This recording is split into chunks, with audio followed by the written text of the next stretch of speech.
Welcome back. China took the next step in its political development when the new leadership team was formally unveiled in March. But overshadowing all of this was the trial of Bo Xilai, the former Chongqing party boss who had been tipped at one point to rise to the very top. Instead, he's now serving a life sentence for corruption. In the end, the outcome was inevitable. Despite his best attempts to appeal his sentence, the court upheld the conviction of Bo Xilai, former Chongqing Communist Party boss, once one of the most powerful men in China. His appeal towards the end of October marked the end of a political scandal which had enthralled the nation and the world. State media praised the sentencing of the disgraced politician as a victory against corruption. Here in Hong Kong, much of the local media saw the trial as part of a factional struggle amongst the ruling elite of the Communist Party. In September, Bo was sentenced to life imprisonment for taking bribes worth more than 20 million yuan. He also got 15 years for embezzling 5 million yuan and 7 years for abuse of power. During the hearings of the politically sensitive trial that took place over several days in August, Bo denied the charges and strongly challenged the prosecution's case against him. This, according to accounts published by the Jinan Intermediate People's Court. The closely watched trial was considered to be more transparent than most cases on the mainland. But foreign and independent journalists weren't allowed inside the courtroom, and doubts were raised about the fullness of the court's version of events. Days before the court announced the date for delivering the verdict, Bo reiterated his innocence, but said he anticipated a lengthy imprisonment in a letter written to his family. The son of a revolutionary veteran, Bo rose to power as a city mayor, provincial governor, minister of commerce, and member of the Politburo, the powerful policy-making body of the Communist Party. He had been tipped to rise farther up the party hierarchy. A charismatic and well-spoken politician, Bo was credited with a spectacular, albeit brutal, crackdown on organized crime during his time as the top party official of Chongqing.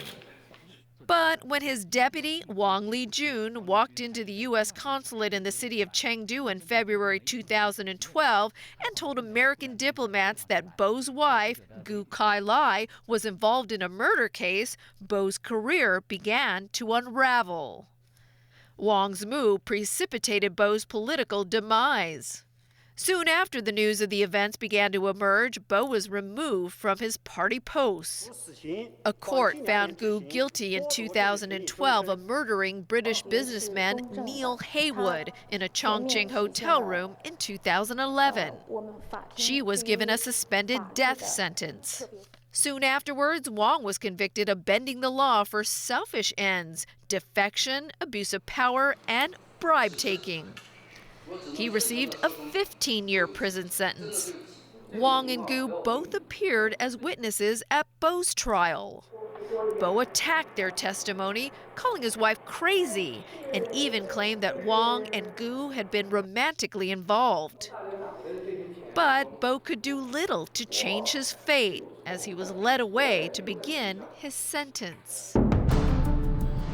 China's leaders must have breathed a sigh of relief that the Bo saga was finally behind them and that they could focus on economic growth, Beijing's top priority. Although the economy was still robust, the data in 2013 suggested slower growth on the mainland as the country managed the ups and downs of an uncertain outlook. At the third plenum of the Party Congress in November, China's senior leadership took the big step of announcing that the country's controversial one-child policy would be relaxed. Earlier in March, economic growth and raising people's livelihoods was on the agenda as the new leadership team wrapped up the annual session of the National People's Congress. It completed China's drawn-out leadership transition by confirming appointments to senior state and government positions. Speaking at the closing session, newly appointed President Xi Jinping returned to the theme of building the China dream, a phrase he has used frequently since his appointment as Communist Party General Secretary at the 18th Party Congress in November 2012. In his NPC speech, Xi urged the party and the people of China to work hard to achieve the dream. He spoke of an honorable struggle that would raise the nation's welfare and bring peace, stability, and prosperity to all. They are Comrade Li Keqiang. Newly installed Premier Li Keqiang continued his predecessor Wen Jiabao's tradition of holding a press conference at the close of the NPC. He called for cleaner government and hinted at a crackdown on corruption among top officials. Li also touched on a number of popular concerns, including pollution and food safety, saying he was upset at the high levels of pollution seen across parts of China. The NPC also saw the confirmation of Xi Jinping as president, Zhang Zhejiang as the new chairman of the NPC, and Li Keqiang as premier. It was fitting Li Keqiang brought up pollution at the National People's Congress. The year saw Beijing and other major cities choke on suffocating air pollution. Cities shrouded in thick smog have become common on the mainland, a result of the country's rapid economic growth, more cars on the road, and its reliance on coal for heat and energy. Thick smog blanketed the northeastern city of Harbin in the autumn, causing disruptions to transport on the ground and in the air. While mainland authorities have pledged to introduce tougher measures, it's a problem that seems unlikely to go away quickly. Indeed, it wasn't just air pollution making headlines this year in China. More reports of food scares emerged throughout 2013, plus the mysterious deaths of livestock, including the carcasses of pigs found floating in a river near Shanghai. And of course, another flu scare. Human cases of H7N9 were first reported in China in March and spiked in April, before authorities temporarily closed live poultry markets to limit human exposure.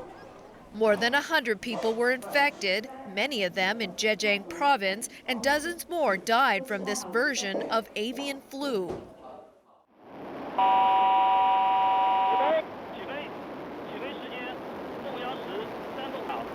But China's year ended on a happy note when it celebrated the successful landing of its lunar probe to the moon.